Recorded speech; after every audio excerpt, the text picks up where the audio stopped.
சேலம் அருகே வறுமையில் சிக்கியுள்ள பல பெண்களை பாலியல் வன்கொடுமை செய்து அதனை வீடியோ எடுத்து மிரட்டிய தவிக பிரமுகரை கொண்டலாம்பட்டி போலீசார் தப்பிக்க விட்டதாக புகார் எழுந்த நிலையில் நியூஸ் தமிழ் தொலைக்காட்சியில் வெளியான செய்தி எதிரொலியாக அந்த நபரை போலீசார் கைது செய்துள்ளனர்.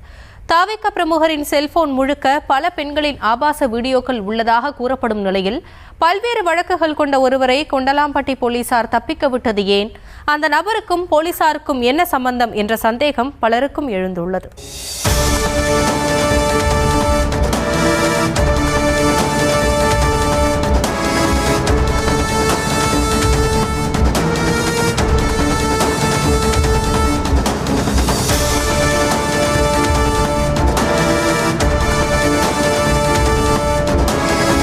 வறுமையின் பிடியில் சிக்கியுள்ள பல பெண்களை தன் இச்சைக்கு இரையாக்கியதோடு தனது நண்பர்களின் இச்சைக்கும் இணங்க வைத்த புகாரில் சிக்கிய இந்த தவிக பிரமுகரை நியூஸ் தமிழ் அம்பலப்படுத்தியுள்ளது.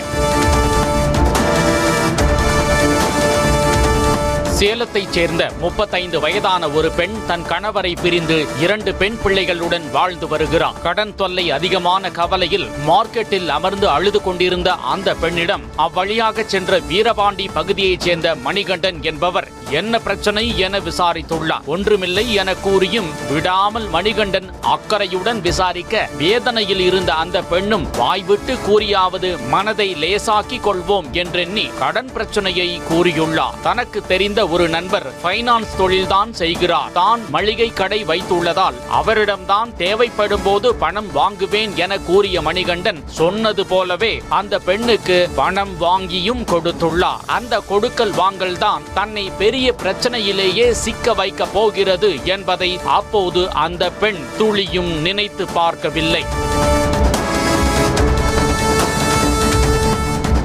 எத்தனையோ உறவினர்கள் இருந்தும் உதவி செய்ய முன் வராத போது முன்பின் தெரியாத ஒருவர் உதவிக்கரம் நீட்டியதால் மணிகண்டன் மீது அந்த பெண்ணுக்கு மரியாதை கூடியது. அதையே தனக்கு சாதகமாக பயன்படுத்திய மணிகண்டனும் அந்த பெண்ணிடம் நெருங்கி பழகி 2 முறை தனிமையில் இருந்ததாக கூறப்படுகிறது. ஆறுதல் தேடிய அந்த பெண்ணும் மணிகண்டனை முழுமையாக நம்பி அவர் அழைத்த இடத்திற்கு 3வது முறையாக தனிமையில் இருப்பதற்காக சென்றுள்ளார். இந்நிலையில் மணிகண்டன் கழிவறைக்கு சென்றிருந்த நேரத்தில் அவரது செல்போனில் ஒரு அழைப்பு வந்துள்ளது. அப்போது செல்போனை எடுத்து பார்த்த அந்த பெண்ணுக்கு பேரதிர்ச்சி காத்திருந்தது. மணிகண்டனின் செல்போன் முழுக்க பல பெண்களுடன் தனிமையில் இருந்த வீடியோக்கள், வீடியோ காலில் பெண்களை நிர்வாணமாக நிற்க வைத்து பேசியவை மற்றும் ஆபாச போட்டோக்கள் இருந்துள்ளன. அதில் தனது வீடியோவும் இருந்ததை கண்டு அதிர்ச்சி அடைந்த அந்த பெண் அந்த வீடியோக்களை ஃபைல் ஷேர் மூலம் தனது செல்போனுக்கு அனுப்பியதோடு மணிகண்டனின் செல்போனில் இருந்து படபடவென டெலீட் செய்துள்ளார். அதே போல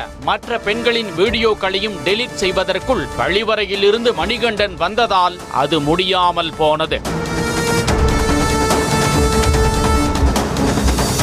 செல்போன் முழுக்க ஆபாச வீடியோக்கள் இருந்ததை பார்த்த அதிர்ச்சியை முகத்தில் காட்டிக்கொள்ளாத அந்த பெண் தனது உறவினரின் உடல்நிலை சரியில்லாமல் மருத்துவமனையில் அனுமதிக்கப்பட்டுள்ளதாகவும் தான் உடனே செல்ல வேண்டும் எனவும் கூறி அங்கிருந்து எஸ்கேப் ஆகியுள்ளார். அதன் பின்னர் மணிகண்டனின் செல்போன் எண்ணையே பிளாக் செய்துவிட்டார் அந்த பெண். இந்த சம்பவம் நடந்து 6 மாதங்கள் ஆகும் நிலையில் கடந்த 2 மாதங்களுக்கு முன்பு வேறொரு செல்போன் எண்ணில் இருந்து அந்த பெண்ணை அழைத்த மணிகண்டன் வீடியோவை டெலீட் செய்தால் எடுக்க முடியாதா, ரீசைக்கிள் பின்னில் வீடியோக்கள் இருப்பதாகவும் அந்த வீடியோவை சோசியல் மீடியாவில் ஷேர் செய்து குடும்ப மானத்தையே கப்பலேற்றி விடுவேன் என மிரட்டியதோடு தனது நண்பர்களுடனும் தனிமையில் இருக்குமாறு வற்புறுத்தியதாகவும் தெரிகிறது. ஒரு கட்டத்தில் மணிகண்டனின் மிரட்டல் அதிகமானதால் தன்னிடம் இருந்த வீடியோ ஆதாரங்களுடன் கடந்த 10 நாட்களுக்கு முன்னர் சேலம் மாநகர காவல் ஆணையாளருக்கு தபால் மூலம் புகார் மனு ஒன்றை அனுப்பியுள்ளார். இந்த மனு சேலம் கொண்டலாம்பட்டி காவல் நிலையத்திற்கு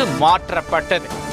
ஆனால் கொண்டலாம்பட்டி போலீசார் சம்பந்தப்பட்ட மணிகண்டனை நேரில் அழைத்து முறையாக விசாரணை நடத்தாமல் அவரது செல்போனில் இருந்த ஆபாச வீடியோக்களை அழித்துவிட்டு மணிகண்டனை திருப்பி அனுப்பிவிட்டதாக கூறப்படுகிறது. அதற்கான காரணம் என்ன என்று விசாரித்த போது மணிகண்டன் வெறும் மளிகை கடைக்காரர் மட்டுமல்ல, போலீசாரின் கண்காணிப்பில் இருக்கக்கூடிய புகையிலை கடத்தல் மன்னன் என்பதும் தெரிய வந்தது. தவிக பிரமுகரான மணிகண்டன் பெயருக்கு மளிகை கடையை வைத்துக் கொண்டு அங்கு அங்கு சட்டவிரோதமாக புகையிலை பொருட்களை பதுக்கி வைத்து பள்ளி மாணவர்கள் உட்பட பலருக்கும் விற்பனை செய்து வரும் நிலையில் அவர் மீது சேலம், கிருஷ்ணகிரி, நாமக்கல், கோவை, தர்மபுரி ஆகிய மாவட்டங்களில் உள்ள பல்வேறு காவல் நிலையங்களில் வழக்குகள் நிலுவையில் உள்ளன. அதனால் காவல் நிலையத்திற்கு அடிக்கடி சென்று வந்த மணிகண்டன் போலீசாருடன் நெருங்கி பழகியுள்ளார். அந்த வகையில் கொண்டலாம்பட்டி காவல் நிலையத்திலும் நல்ல நட்புறவுடன் மணிகண்டன் இருப்பதாகவும் அதனால்தான் அவர் மீது நடவடிக்கை எடுக்காமல்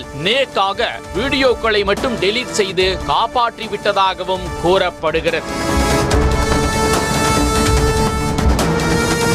வறுமையில் வாடும் பெண்கள், ஆண் துணை இல்லாத பெண்கள், கடன் பிரச்சனையில் சிக்கியுள்ள பெண்களை தேடி தேடி உதவி செய்வது போல நடித்து தனது வலையில் வீழ்த்தி தொடர்ந்து பாலியல் அத்துமீறலில் ஈடுபடும் மணிகண்டன் மீது நடவடிக்கை எடுக்காததால் அதிர்ச்சி அடைந்த பாதிக்கப்பட்ட பெண் நியூஸ் தமிழ் செய்தியாளர் வினோத்தை தொடர்பு கொண்டு நடந்த விவரத்தை கூறினார். அதன் பிறகு தாவேக பிரமுகர் மணிகண்டனின் புகைப்படத்துடன் கூடிய செய்தி நியூஸ் தமிழ் தொலைக்காட்சியில் வெளியானது. அதன் பின்னர் தான் மணிகண்டனை கைது செய்துள்ளனர் காவல்துறையினர். தன்னை போன்று பல பெண்கள் மானத்திற்கு பயந்தும் உயிருக்கு பயந்தும் மணிகண்டனிடம் சிக்கி தவிப்பதாக கூறிய பாதிக்கப்பட்ட பெண் அவர்களை மீட்டு வெளியில் கொண்டு வர வேண்டும் எனவும் தாவேக பிரமுகருக்கு சரியான பாடம் கற்பிக்க வேண்டும் எனவும் கோரிக்கை விடுத்துள்ளார். அதேபோல மணிகண்டனை காப்பாற்றியதாக கூறப்படும் கொண்டலாம்பட்டி காவலர்கள் மீதும் கடும் நடவடிக்கை எடுக்க வேண்டும் என பலரும் வேண்டுகோள் விடுத்துள்ளனர்.